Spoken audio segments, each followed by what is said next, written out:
Hola hermanautas, un gusto saludarlos.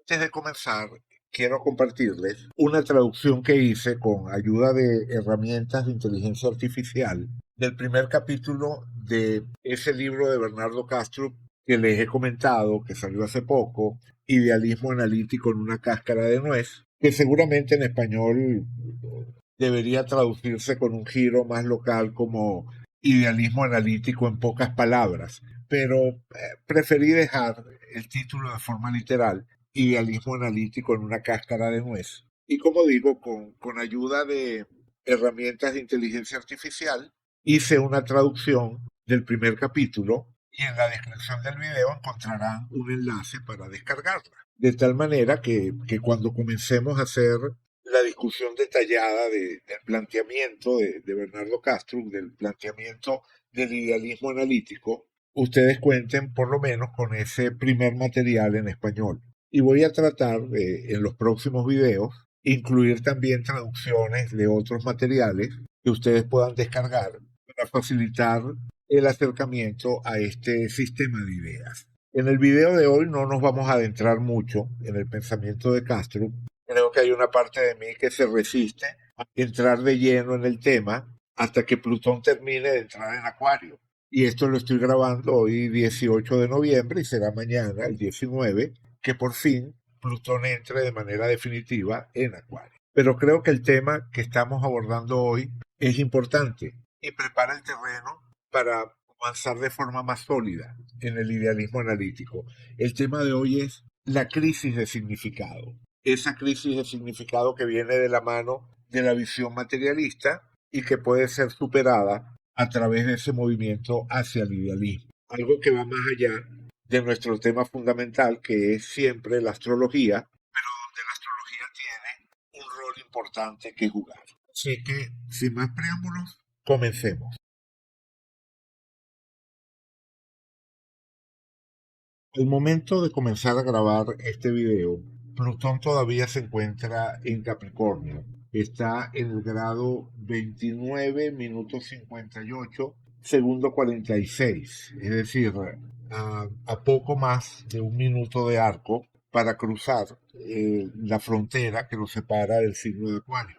Ya la ha cruzado antes, como saben, Plutón ha estado bailando entre los últimos grados de Capricornio y el primer grado de Acuario desde el 2023. Pero ya a partir de mañana, 19 de noviembre de 2024, alrededor de las 4:30 de la tarde para Caracas, hará su entrada definitiva en Acuario, donde va a permanecer los próximos 20 años. Entonces, tenemos un periodo largo por delante, 20 años, durante los cuales Plutón va a estar ejerciendo su influencia transformadora en el más aéreo de todos los signos de aire, el signo que más directamente asociamos con los cambios en el mundo de las ideas. Como ya expliqué en los primeros videos de esta serie, es precisamente contra el telón de fondo de esta transición de Plutón de Capricornio a Acuario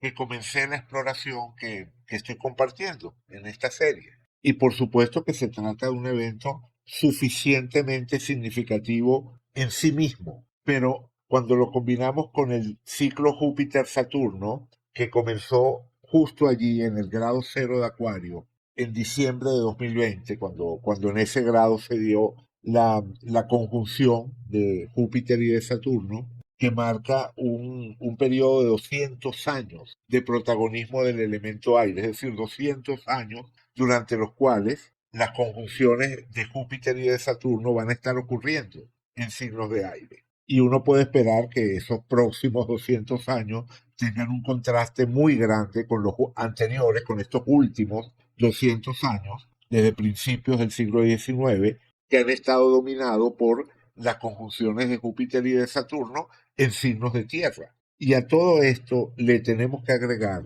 otra transformación, otro cambio de tierra a aire, que es el paso de Urano, que en este momento se encuentra en Tauro y que para mediados del año que viene, para mediados del 2025, va a entrar en Géminis. Entonces tenemos Plutón pasando de Capricornio a Acuario Urano pasando de Tauro a Géminis y el telón de fondo de las conjunciones de Júpiter y de Saturno que ya comenzaron a darse en el signo de aire y que en particular en este momento estamos dentro del subciclo marcado por esa primera conjunción en Acuario, es decir, con énfasis también en ese mismo signo, en Acuario. De hecho, uno de los puntos que podemos considerar importantes va a ser cuando Plutón pase por el grado y el minuto exacto en el que ocurrió esa conjunción, que va a ser muy pronto, va a ser en los próximos meses. Entonces, aunque estamos hablando de tendencias que se prolongan muy lejos en el tiempo, también podemos afirmar que las próximas 2 décadas van a ser especialmente importantes dentro de ese proceso de transformación. Digamos que la sumatoria de todos estos factores es suficiente para que uno perciba los contornos de un cambio que es de proporciones históricas. Simplemente estamos en un punto de cambio de proporciones históricas. Por supuesto, cuando se trata de este tipo de cambios, es muy difícil comprenderlos en su totalidad mientras uno está sumergido en el propio proceso de cambio. Pero la visión desde la astrología nos permite intuir algunos elementos de esos grandes procesos de cambio. Y por supuesto que van a ser muchas las áreas afectadas desde el punto de vista económico, político, ecológico, en fin, ¿no? El cambio va a ser en todas las esferas de la actividad humana. Pero por supuesto, nuestro interés en esta serie que estamos adelantando es centrarnos en la astrología, en la forma en la que la astrología puede verse afectada y eventualmente transformada y espero también que enriquecida durante este proceso. Y creo que en buena medida esas transformaciones con respecto a la astrología se van a dar en 2 planos. Por una parte, con la incorporación de tecnologías, de todas estas nuevas tecnologías que provienen del campo de la inteligencia artificial, que es algo que apenas está comenzando, pero que creo que puede tener un gran impacto en la forma en la que trabajamos los astrólogos. Pero en un sentido mucho más profundo y mucho más significativo, creo que estos cambios se van a reflejar en la integración de la astrología dentro de nuevas formas de entender la naturaleza última del universo que habitamos. Porque toda esta exploración que hemos venido haciendo de un posible cambio en el piso ontológico de la astrología está en sintonía con un cambio global de ese piso ontológico. Es decir, el paso de paradigmas materialistas hacia paradigmas emergentes de tipo idealista. Eso es algo que podemos esperar con este paso del predominio de la tierra hacia el predominio del aire. No va a ser algo que ocurra de un día para otro, pero creo que es una tendencia que va a ir tomando fuerza a lo largo de las próximas décadas y tal vez siglos. Quizás tardemos todavía un siglo en que se dé esa transformación, pero creo que en la próxima década vamos a estar viendo las primeras prefiguraciones de a dónde nos puede conducir esa transformación. Y creo que va a ser así porque se trata de transformaciones necesarias en términos de la supervivencia, de nuestra supervivencia como humanidad. Porque en estos últimos 200 años de predominio del elemento tierra, y, donde se ha entronizado el materialismo como la forma predominante para entender la realidad y que por supuesto ha estado vinculada a un avance extraordinario de la ciencia y de la tecnología, un avance sin precedentes en nuestro conocimiento del mundo físico y en nuestra capacidad para manipular ese mundo físico. Lo cierto es que también ha estado presente y cada vez con más fuerza una crisis de significado generalizada, porque la visión del mundo como algo que puede ser reducido a números y ecuaciones, que se vacía totalmente de significado en sí mismo, es el marco propicio para generar lo que conocemos como la crisis del significado, que se viene apoderando de la humanidad desde el siglo XIX, desde el comienzo de este ciclo de conjunciones Júpiter-Saturno en signos de tierra. O sea, esa conjunciones Júpiter-Saturno en signos de tierra dieron inicio al progreso industrial, tecnológico y científico que hemos vivido durante estos 200 años, pero también dieron inicio a esa profunda crisis de significado, que es una fuente colectiva de angustia existencial.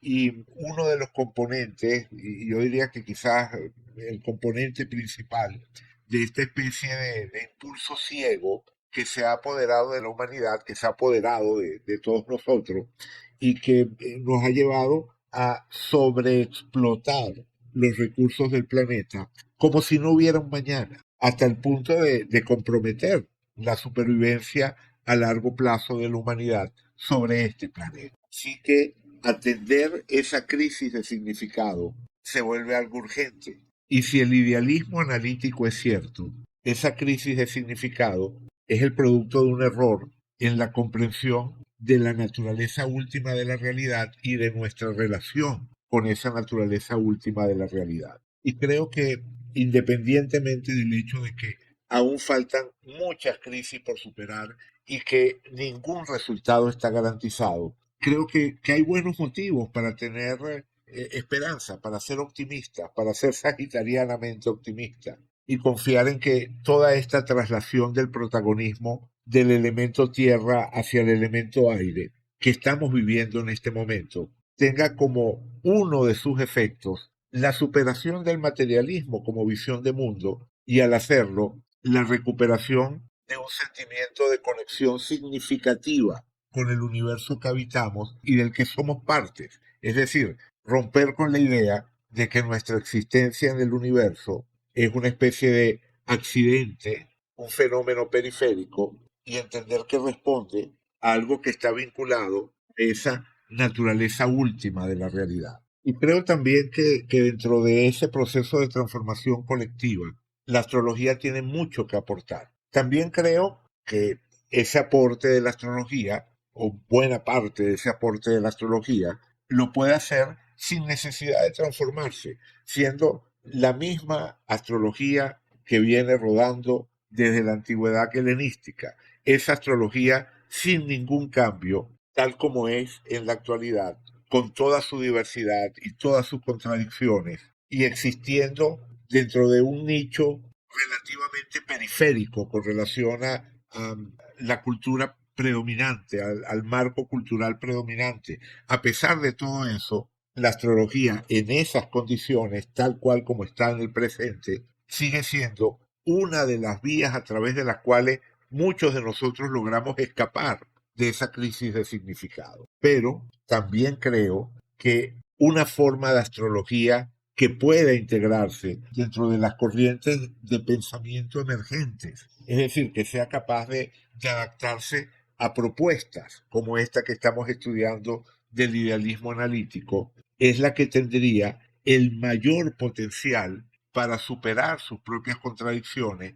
e integrarse de una forma orgánica dentro de esa nueva visión de mundo que está emergiendo. Es decir, creo que la astrología tal como está en este momento es valiosa y tiene mucho que aportar, pero ese potencial de aporte se incrementa muchísimo y nos abrimos a la posibilidad de reintegrar la astrología a un diálogo con corrientes de pensamiento contemporáneas. Algo que entiendo que es muy difícil y poco fructífero cuando esas corrientes asumen una posición materialista, pero es totalmente diferente cuando los interlocutores con los que la astrología trata de comunicarse están abiertos a un marco de pensamiento como el idealista.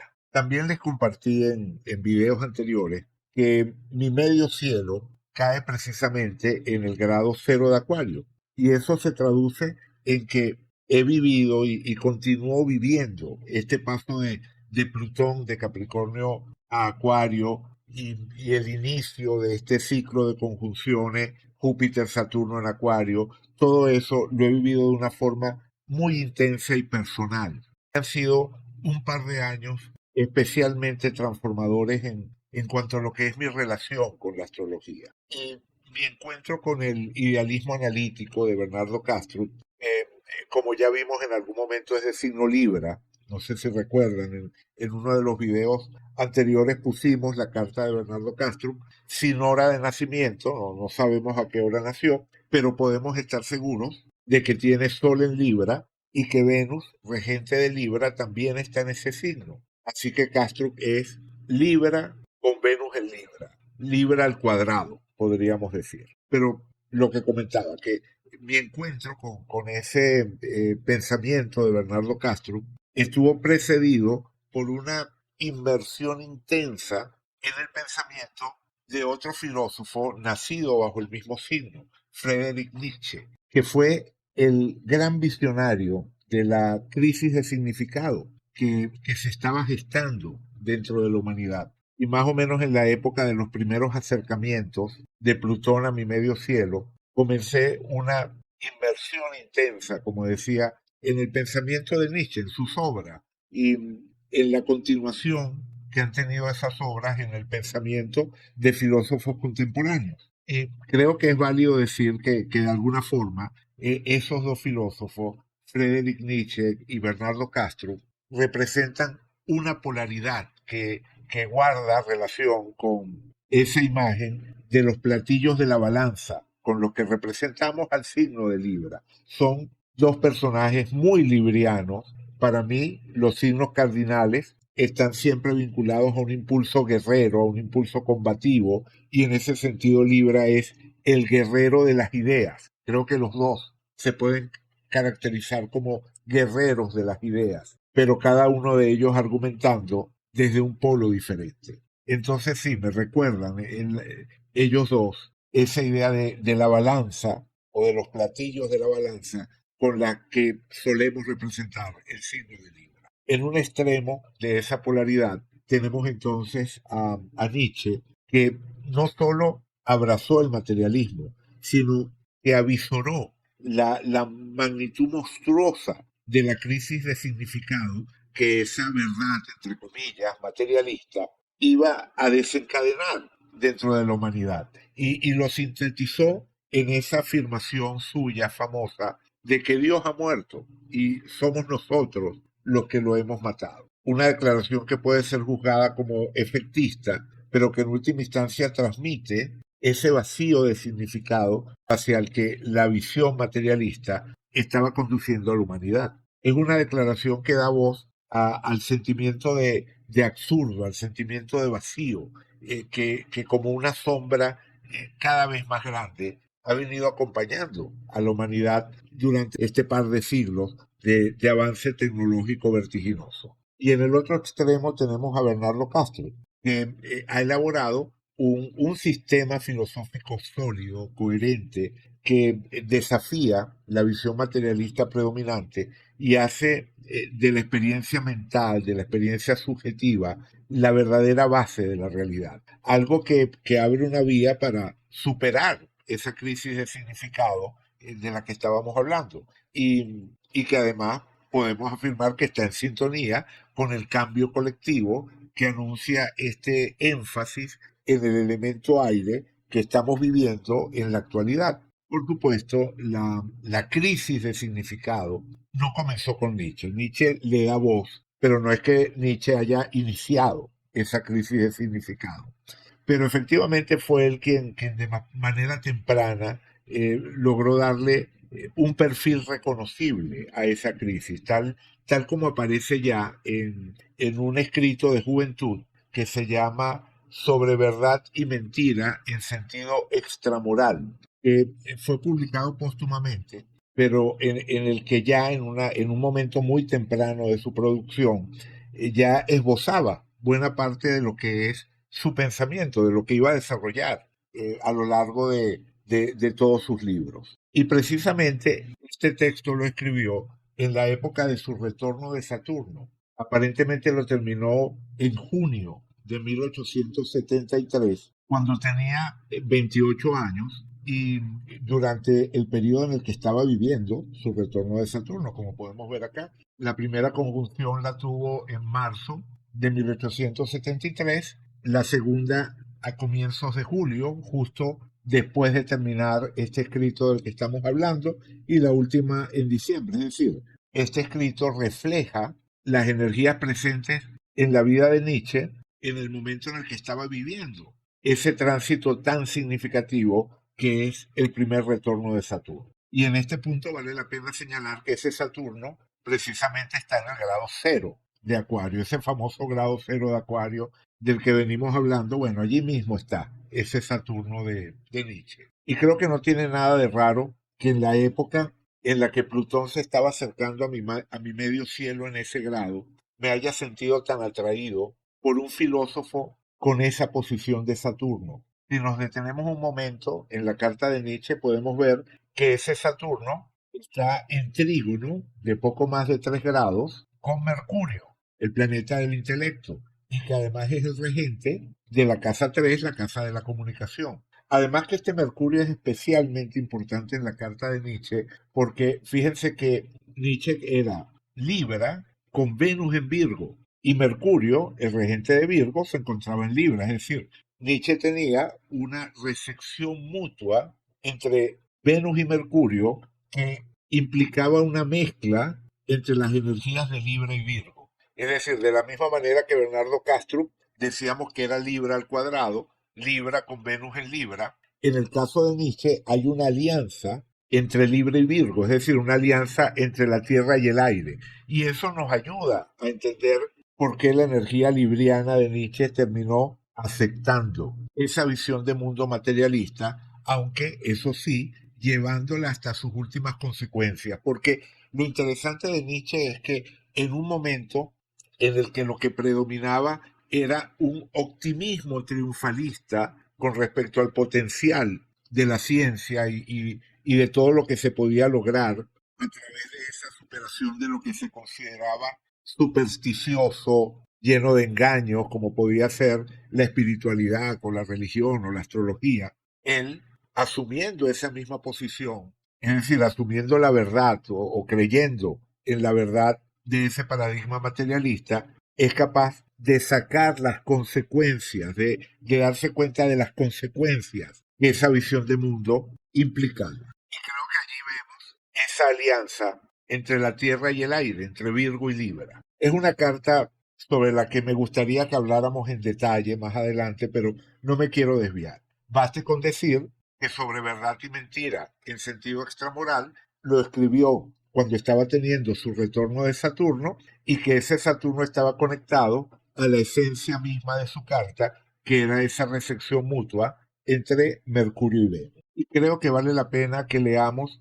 el primer párrafo, únicamente el primer párrafo de este texto. Escribe Nietzsche. En algún apartado rincón del universo centellante, desparramado en innumerables sistemas solares, hubo una vez un astro en el que animales inteligentes inventaron el conocimiento. Fue el minuto más altanero y falaz de la historia universal, pero a fin de cuentas, solo un minuto. Tras breves respiraciones de la naturaleza, el astro se heló y los animales inteligentes hubieron de perecer. Alguien podría inventar una fábula semejante, pero con todo no habría ilustrado suficientemente cuán lastimoso, cuán sombrío y caduco, cuán estéril y arbitrario es el estado en el que se presenta el intelecto humano dentro de la naturaleza. Hubo eternidades en las que no existía. Cuando de nuevo se acabe todo para él, no habrá sucedido nada, puesto que para ese intelecto no hay ninguna misión ulterior que conduzca más allá de la vida humana. No es sino humano y solamente su poseedor y creador lo toma tan patéticamente como si en él girasen los goces del mundo. Podemos parar hasta aquí, no hace falta leer todo el párrafo. Yo creo que ya con eso tienen una idea de lo que está señalando Nietzsche. Se trata de una visión de la existencia humana y más precisamente de la conciencia humana, de su experiencia subjetiva como el protagonista autoengañado de un fenómeno marginal, de un fenómeno efímero. Y es una visión que revela y condensa ese vacío aplastante del pensamiento materialista al que me venía refiriendo. Y unas líneas más abajo, en ese mismo ensayo, cuando está hablando de la imposibilidad del ser humano para encontrar algo que se pueda considerar realmente verdadero, porque lo que nos dice Nietzsche es que toda verdad humana no es sino un arreglo a convenciones igualmente humanas y en consecuencia necesariamente ajenas a toda esencia real de ese universo en el que la vida humana no es más que un accidente irrelevante. Sí que cuando el ser humano indica o dice que algo es verdadero, realmente solo está antropomorfizando un universo que le es ajeno, que le es esencialmente ajeno. Y como ejemplo máximo de eso que considera una especie de desvarío y con una muy clara intención caricaturesca, Nietzsche hace allí referencia a la astrología, comparando a quienes buscan esas verdades que no son más que antropomorfizaciones con los astrólogos que, según él, consideran a las estrellas como algo al servicio de los hombres y en conexión con su felicidad y su desgracia. Y no es esa la única vez en la que Nietzsche usa la astrología como símbolo extremo de lo que él considera la creencia humana absurda en algún tipo de conexión significativa con el universo que habita. Muchas veces regresa a esas comparaciones, a esas imágenes de los astrólogos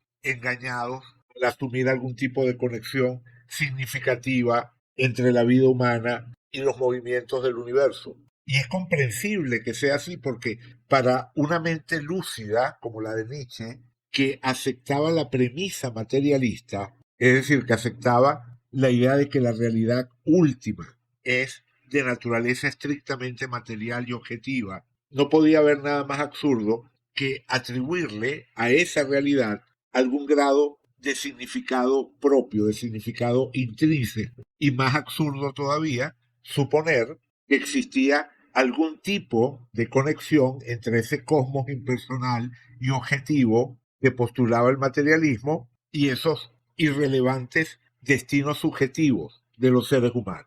En resumen, podemos decir que Nietzsche nos ofrece una visión sintética de la conexión que hay entre el materialismo, la crisis de significado y el rechazo total a la astrología.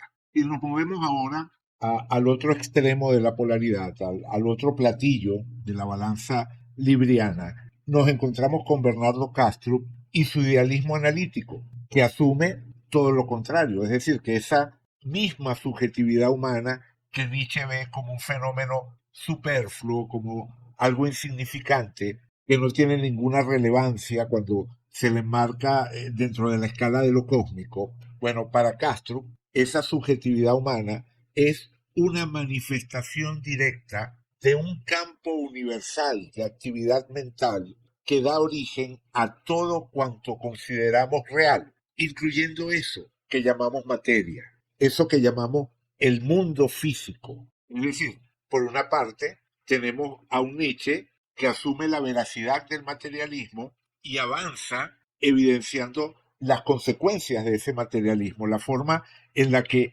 esa visión da origen a la crisis de significado y por lo tanto a la necesidad de que la humanidad dé paso a eso que él llamaba el superhombre. O sea, para Nietzsche, la única forma de superar esa crisis de significado, ese vacío nihilista, era que la humanidad se transformara a sí misma para dar origen al superhombre o a la suprahumanidad, algo que va más allá de los límites humanos y que le permitiría entonces crear su propio significado. Pero ese superhombre nietzscheano no pasa de ser un proyecto del que no vemos ninguna pista, ningún indicio de una realización. Luego de todo el tiempo transcurrido, desde el momento en el que Nietzsche formuló su visión del superhombre como manera de superar la crisis de significado, creo que podemos considerar que se trata también de un callejón sin salida, por lo menos desde el punto de vista del impacto que ha podido tener en términos de propiciar algún tipo de evolución para la humanidad. Mientras que en el otro extremo, en el otro platillo de la balanza, tenemos a Castro que en lugar de asumir la verdad del materialismo, lo que hace es detenerse a observarlo con detalle, a examinarlo de manera crítica y al hacerlo evidenciar sus contradicciones, sus inconsistencias y además nos propone una alternativa filosóficamente muy sólida, como veremos cuando empecemos a adentrarnos en su pensamiento y en la que cada vida humana rebosa de significado y está conectada íntimamente con la totalidad del universo. Y aunque de la misma forma que no podíamos decir que la crisis de significado haya comenzado con Nietzsche, tampoco podemos decir que esa crisis de significado esté finalizando con Castro. Pero de la misma forma que Nietzsche nos hizo conscientes de la existencia de esa crisis de significado, Castro nos proporciona medios para superarla. Y medios para superarla sin apelar a ese hipotético superhombre, sino a través de una transformación realista de nuestra forma de entender el universo en el que vivimos. Y creo que dentro de esa transformación la astrología tiene mucho que aportar. En el próximo video, y ya con Plutón firmemente establecido en Acuario, será entonces que comencemos nuestra exploración del idealismo analítico de Bernardo Castro y de las posibles consecuencias que puede tener para la astrología el tender puentes en esa dirección. Por lo pronto lo dejo hasta aquí por hoy. Muchas gracias a quienes han llegado hasta el final de este video. Si les gustó el material y quieren que continúe con esta exploración, les agradezco que dejen un me gusta. Si no se han suscrito al canal, también les agradezco que se suscriban. Y será entonces hasta nuestro próximo encuentro en este inmenso mar de símbolos que es la astrología. Muchas gracias y todo lo mejor para ustedes.